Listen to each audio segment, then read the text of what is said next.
এরকম আকীদা বিশ্বাসে আরো মিল আছে। তারাও এক পৃথিবীতে এক আল্লাহর ইবাদত করে, মানে আল্লাহর একত্ববাদে বিশ্বাস করে সামান্যতম হলেও। তাদের মধ্যেও শিরক আছে, কিন্তু যেমন আমাদের ব্রেলভী ভাইয়েরা যেমন তাদের মধ্যে শিরক থাকলেও তারা এক আল্লাহ বিশ্বাস করে, এরকম এক আল্লাহ বিশ্বাস করে। দিনের মধ্যে একটা দিন হচ্ছে ইহুদি দিন। ইহুদিরা খ্রিস্টানদের মতো তৃত্ববাদে বিশ্বাস করে না।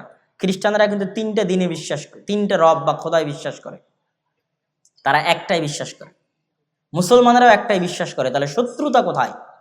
শত্রুতা আমাদের পক্ষ থেকে নয়। মুসলমানেরা কোনোদিনই জাতিগতভাবে ইহুদিদের সাথে শত্রুতা করেনি। ওমর রাদিয়াল্লাহু তাআলা আনহুকে খ্রিস্টান পাদ্রীরা জোর করে লিখিয়েছে চুক্তির মধ্যে, যে আপনি লেখেন চুক্তিতে যে জেরুজালেমে আপনি কোনো ইহুদিকে বসবাস করতে দিবেন না। ওমর রাদিয়াল্লাহু তাআলা নিজে থেকে বলেইনি কখনো। ওমর রাদিয়াল্লাহু তাআলা বরং তাদের সাথে এটা বলে রেখেছে যে তোমরা যত কড়া করে বলতেছে এত কড়া করে তো করা ঠিক হবে না। তারা চাচ্ছিল, পাদ্রীরা চাচ্ছিল যে কোনো ইহুদি যেন আসতেই না পারে, এবং তারা আসতে দিত না। ঈসা আলাইহিস সালাতু ওয়াস সালামের মৃত্যুর পর থেকে নিয়ে ওমর রাদিয়াল্লাহু তাআলা আনহুর মসজিদ আকসা বিজয়ের আগ পর্যন্ত খ্রিস্টানরা কোনো ইহুদিকে জেরুজালেমে প্রবেশ করতে দিত না। তো ওমর রাদিয়াল্লাহু তাআলা বলছে এত বড় অমানবিক আইন আমি কিভাবে বাস্তবায়ন করতে পারি? তখন খ্রিস্টানরা বললো ঠিক আছে, আপনি যদি এত বড় আইনকে অমানবিক বলেন তাহলে এতটুকু অন্তত আমাদের কনফার্মেশন দেন যে আপনি এই জেরুজালেমে ইহুদিদের স্থায়ী বসবাস করতে দিবেন না। আসুক, এসে মসজিদ আকসা দেখে ঘুরে চলে যান, তাদের পবিত্র জায়গা যেগুলো আছে সেগুলো দেখে ফেরত চলে যান। ওমর রাদিয়াল্লাহু তাআলা বললেন ঠিক আছে। ইহুদিদের সাথে জাতিগত বিদ্বেষ কখনই মুসলমানেরা করে। ইহুদি লেখকরা লিখে গেছে যে তাদের যে পুরো জাতির হিস্ট্রি, এই হিস্ট্রির মধ্যে তাদের সবচেয়ে স্বর্ণযুগ ছিল স্পেন।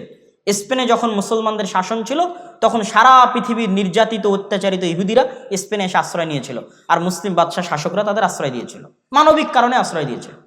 কেন? সারা পৃথিবীতে খ্রিস্টানরা তাদের উপর অত্যাচার করতো, জুলুম করত, আর এটা তাদের উপর আল্লাহ গাজাব এবং গজব হিসেবে কোরআনে লিখে রেখেছেন যে এটা তাদের জন্য আযাব এবং গজব, যে তাদের কোনো দেশ হবে না আলাদা, স্বাধীন কোনো দেশ তাদের জন্য হবে না।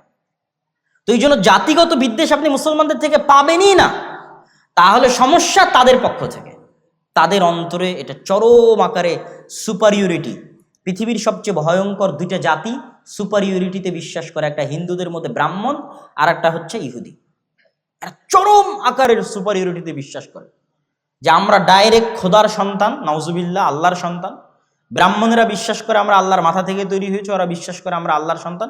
পৃথিবীতে আমরা বাদের যারা আছে সব আমাদের গোলাম, সবার বউ আমাদের জন্য হালাল, সবার ছেলে মেয়েকে জবাই করাও আমাদের জন্য হালাল, এতে আমাদের কোনো গুনাহ হবে না। কত রকমের এক্সট্রিম লেভেলের সুপারিয়রিটিতে তারা বিশ্বাস করে। এই সুপারিয়রিটির জায়গায় সবচেয়ে বড় আঘাত, সবচেয়ে বড় ধাক্কা দিয়েছে মুহাম্মদ সাল্লাল্লাহু আলাইহি ওয়াসাল্লাম। কি জন্য? তাদের এই সুপারিয়রিটির দাবির ভিত্তি হচ্ছে তারা ইব্রাহিমের সন্তান, ইসহাকের বংশধর, এটাই দাবির ভিত্তি। তো মুহাম্মদ সাল্লাল্লাহু আলাইহি ওয়াসাল্লাম এসে দাবি করলেন আমি ইব্রাহিমের আর এক সন্তান ইসমাইলের বংশধর। এই জায়গায় হলো বংশগত দিক থেকে সবচেয়ে বড় অ্যাটাক, যে আমরা যেই রক্তের হওয়ার কারণে ফাখর করি, অহংকার করি, গর্ব করি, আল্লাহ শেষ নবী আমাদের বাইরে ওই রক্তের মধ্যে ইব্রাহিমের আর এক সন্তান ইসমাইলের মধ্যে দিয়ে দিলেন, ইসমাইল আলাইহিস সালাতু ওয়াস সালামের মধ্যে। তাহলে তাদের সুপারিয়রিটিতে সবচেয়ে বড় আঘাত হানলেন কে? মুহাম্মদ সাল্লাল্লাহু আলাইহি ওয়াসাল্লাম, যে তোমাদের সুপারিয়রিটি এখন থেকে শেষ। তোমাদের বানু ইসরাইলের জন্য আল্লাহর যা রহমত বরকতের ঘোষণা ছিল সব টোটালি অফ। এখন রহমত এবং বরকত যা হবে সব উম্মতে মুহাম্মাদির জন্য। ইব্রাহিম আলাইহিস সালাতু ওয়াস সালামের সন্তান ইসমাইল, এবং আল্লাহ নবী দোয়া করলেন আল্লাহুম্মা সাল্লি আলা মুহাম্মাদ ওয়া আলা আলি মুহাম্মাদ কামা সাল্লাইতা আলা ইব্রাহিম ওয়া আলা আলি ইব্রাহিম। হে আল্লাহ, মুহাম্মদ সাল্লাল্লাহু আলাইহি ওয়া সাল্লাম এবং তার পরিবারের উপর ওই রকম রহমত বরকত নাজিল করুন যেমন ইব্রাহিমের পরিবারের উপর নাজিল করেছিলেন। আল্লাহুম্মা আমিন। আমরা দরুদে সেটা পড়ি সব সময়। তাহলে তাদের সুপারিয়রিটিতে সবচেয়ে বড় আঘাত দিলেন মুহাম্মদ সাল্লাল্লাহু আলাইহি ওয়াসাল্লাম। এই জন্য মুহাম্মদ সাল্লাল্লাহু আলাইহি ওয়াসাল্লামকে এইভাবে হত্যার চেষ্টা মক্কার কুরাইশরাও করেনি যেভাবে তারা করেছিল, কেন এটা তাদের ইগোতে আঘাত করেছে।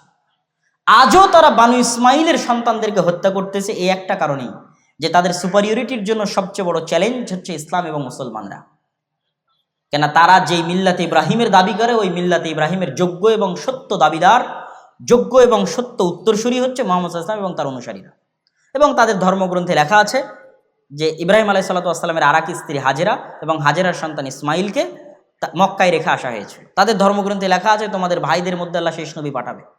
ওরা মনে করে আছে আমাদের ভাইদের মধ্যে মানে ইব্রাহিম আলাইহিস সালামের দুই সন্তানও তো পরস্পরে ভাই, ভাই না ভাই না?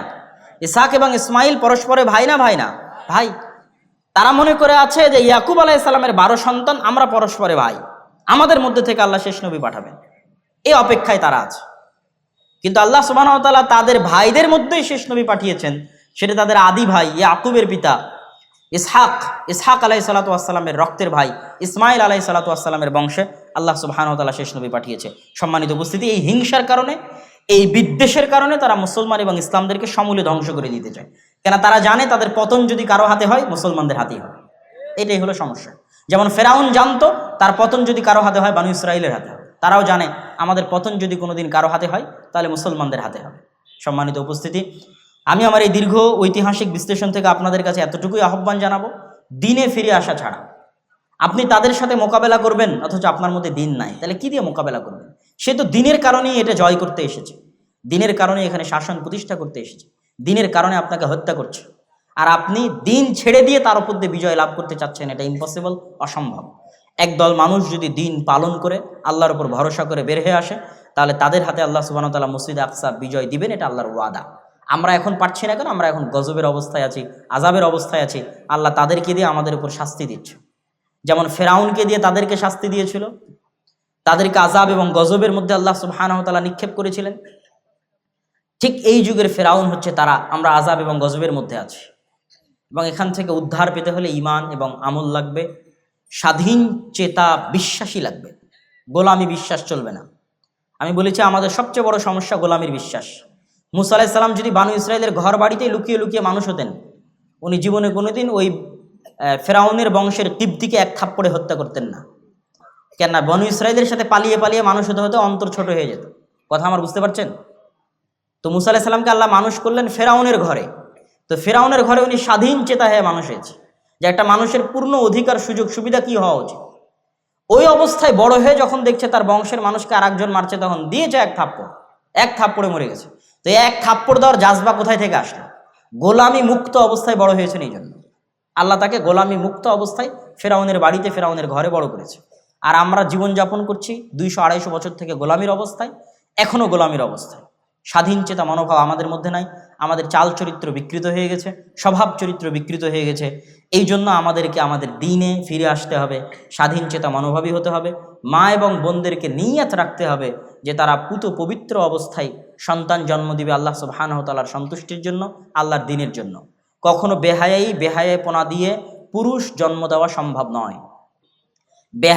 বেলেল্লাপনা দিয়ে মুজাহিদ পুরুষ জন্ম দেওয়া সম্ভব নয়। বেহায়াইর মধ্যে মেয়েলি পুরুষ জন্ম নিতে পারে। কথা আমার বুঝতে পারছেন? যখন একটা সমাজে পরিপূর্ণরূপে বেহায়াই ছড়িয়ে পড়ে, তখন ওই সমাজের পুরুষরা কি হয়ে যায়? মেয়েলি পুরুষ হয়ে যায়। আমাদের সমাজে যদি বেহায়াপনা বেলেল্লাপনা বেশি ছড়িয়ে পড়ে, তাহলে আমাদের মধ্যে আর পুরুষের রক্তই নাই, সব মেয়েলি পুরুষ হয়ে গেছে। এদের দিয়ে কোনোদিন জেহাদও হবে না, এদের দিয়ে মসজিদে আকসাও বিজয় হবে না।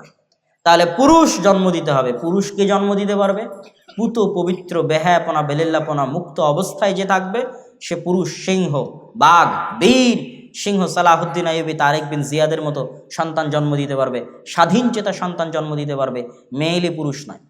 এই জন্য পর্দার গুরুত্ব আছে ইসলামে। সম্মানিত উপস্থিতি, বক্তব্য আলোচনা করতে গেলে আরও দীর্ঘায়িত হয়ে যাবে। আমরা আজকে যে উদ্দেশ্যে এখানে একত্রিত হয়েছি, সেটা হচ্ছে আর দাওয়া ইলাল্লাহর পক্ষ থেকে মসজিদ ভিত্তিক দিন শিক্ষা কার্যক্রম। আমরা 4টে জেলার 126টা মসজিদ সফর করেছি, আপনার এলাকাতেও এসেছি।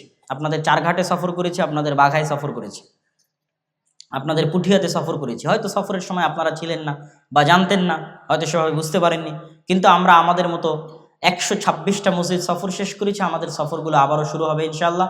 এবং 200 থেকে 250টার মতো মসজিদে আমাদের মসজিদ ভিত্তিক দিন শিক্ষা, মক্তব শিক্ষা কার্যক্রম পরিচালিত আছে। আমরা চাই যে মুসলমানের সন্তানেরা 2 থেকে 2.5% মাদ্রাসায় যায়, বাকিরা মাদ্রাসায় যায় না। তাদেরকে আজকের এই একদিনের বক্তব্য দিয়ে দিন শেখানো সম্ভব? এখানে আপনারা যতজন আছেন তাদেরকে আজকে আমি পূর্ণ দিন শিখিয়ে দিতে পারবো?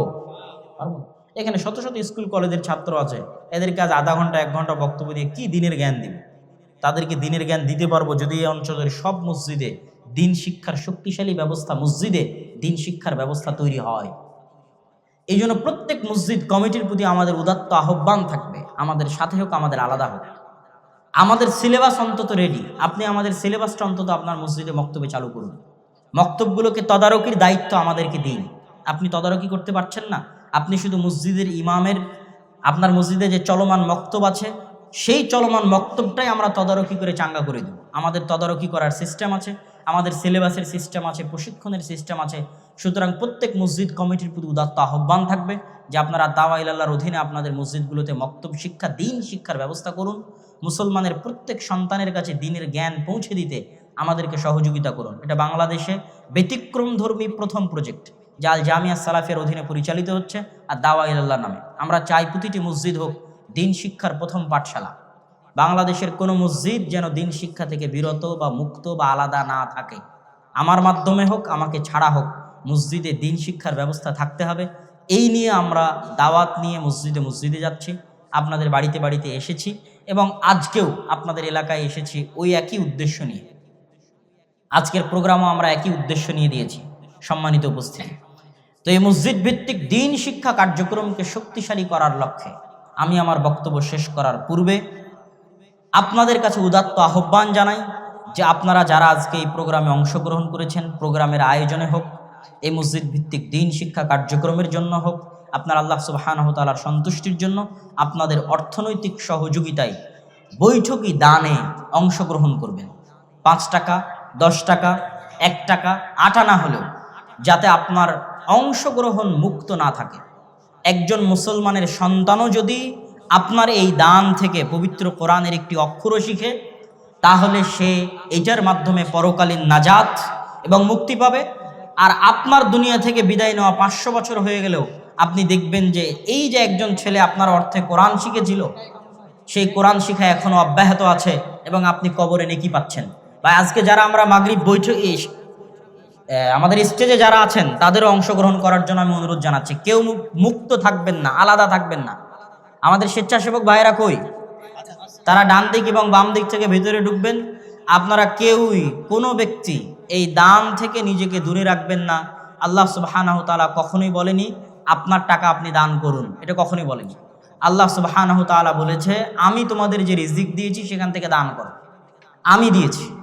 তথা আল্লাহ সুবহানাহু ওয়া তাআলা আপনাকে দিয়েছে, আপনি আল্লাহর দেওয়া ওই অংশ থেকে আল্লাহর রাস্তায় ব্যয় করবেন। মসজিদ ভিত্তিক দিন শিক্ষা কার্যক্রমে আপনাদের দুইভাবে সহযোগিতা চাই। এক, আপনার এলাকায় গিয়ে মসজিদে দিন শিক্ষার ব্যবস্থা করবেন। আপনার এলাকায় মসজিদের দিন শিক্ষা ব্যবস্থা করার জন্য আমাদের সাথে যোগাযোগ করবেন। জামিয়া সালাফিয়াতে আসবেন। জামিয়া সালাফিয়াতে আদ-দাওয়া ইলাল্লাহর আলাদা অফিসই আছে।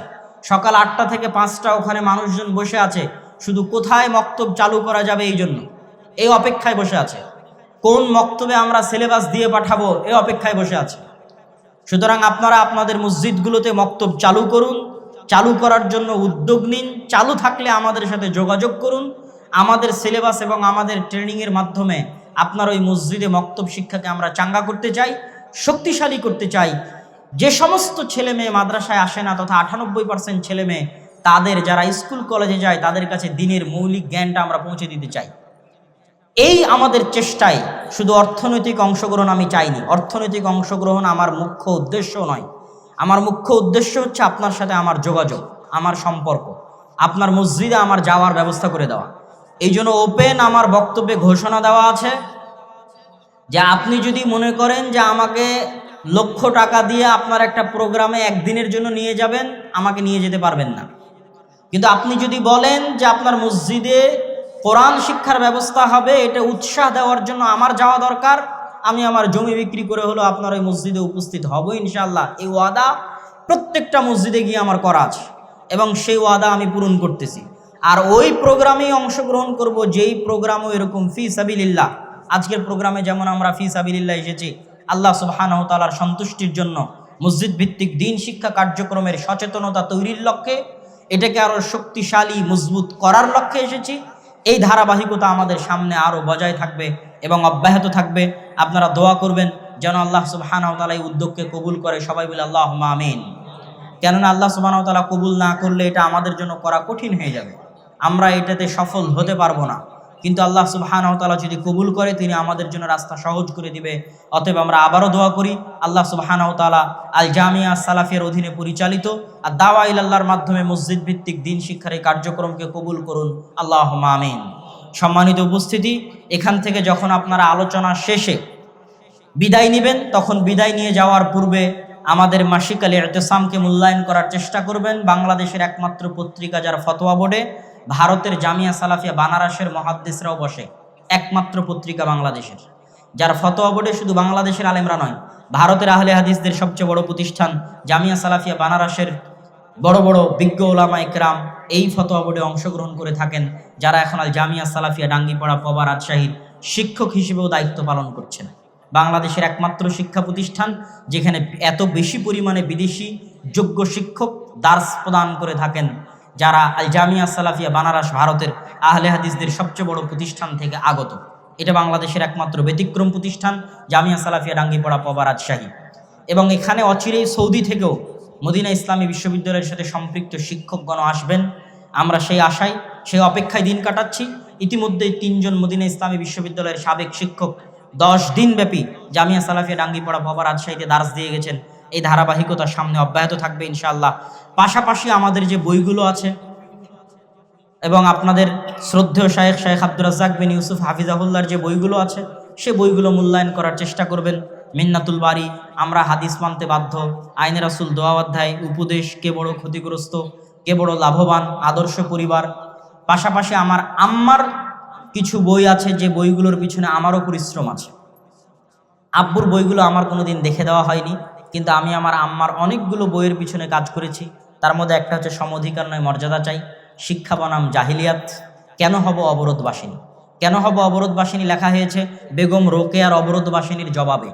যে অবরোধবাসিনীতে বেগম রোকেয়া কি কি লিখেছে মুসলিম মা এবং বোনদের পর্দা নিয়ে, বোরখা নিয়ে, তার উত্তরে উত্তরবঙ্গেরই আরেকজন নারী বেগম রোকেয়া রংপুরের, উত্তরবঙ্গের আরেকজন নারী আমার মা গাইবান্ধার, তিনি তার উত্তরে লিখেছেন কেন হব অবরোধবাসিনী।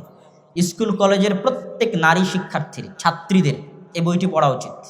পাশাপাশি শিক্ষা বনাম জাহিলিয়াত, আমাদের স্কুলের চলমান সিলেবাসের বইগুলোতে কি ধরনের গল্প দেওয়া আছে, এই গল্পগুলো আমাদের ছেলে মেয়েদের ব্রেনে কি ধরনের ভুল বিশ্বাস এবং আকীদা ঢুকিয়ে দিচ্ছে এবং তাদের চারিত্রিক পদস্খলন ঘটাচ্ছে, তার বিস্তারিত ধারাবাহিক বিবরণ আছে। যে 5ম শ্রেণীর আমার বাংলা বই উমুক অধ্যায় এত পৃষ্ঠায় এই আছে, 6ষ্ঠ শ্রেণীর উমুক বই এত পৃষ্ঠায় এই আছে, এই মর্মে পুরো ধারাবাহিক বিবরণ আছে শিক্ষা বনাম জাহিলিয়াত। আর সমঅধিকার নয় মর্যাদা চাই হচ্ছে যে সমস্ত নারীরা সমঅধিকারের দাবিতে নারীবাদীতে রূপ নিয়েছে এবং ইসলামের গণ্ডি থেকে বের হয়ে যাচ্ছে, তাদের মুখোশ উন্মোচন করা হয়েছে সমঅধিকার নয় মর্যাদা চাই। সম্মানিত উপস্থিতি, পাশাপাশি আমি আপনাদেরকে সুখবরও দিতে চাই যে মিন্নাতুল বারি 2য় খণ্ডের মানুষের অনেক অপেক্ষা ছিল। আমার জীবনে দেখা, অন্তত আমার লাইফে আর কোনো বইয়ের কথা মানুষ এত বেশি জিজ্ঞেস করেছে এটা আমার জানা নাই, যত বেশি মানুষ আমাকে জিজ্ঞেস করেছে যে মিন্নাতুল বারি 2য় খণ্ড কখন আসবে। যত বেশি মানুষ জিজ্ঞেস করেছে, আমি তাদের সকলকে এটার জন্য শুকরিয়া জানাই। এবং আপনারা ইনশাল্লাহ সালাফি কনফারেন্স রাজশাহী 2023-24 নভেম্বর সেখানে আপনারা ইনশাল্লাহ মিন্নাতুল বারির 2য় খণ্ড পাবেন। দোয়া করেন যেন আল্লাহ সুবহানাহু ওয়া তাআলা কবুল করে, আল্লাহুম্মা আমিন। এই বলে আমি আমার সংক্ষিপ্ত বক্তব্য এখানেই শেষ করছি। ওয়া আখিরু দাওয়ানা আনিল হামদুলিল্লাহি রাব্বিল আলামিন। আসসালামু আলাইকুম ওয়া রাহমাতুল্লাহি ওয়া বারাকাতুহু। সালাফি কনফারেন্স রাজশাহী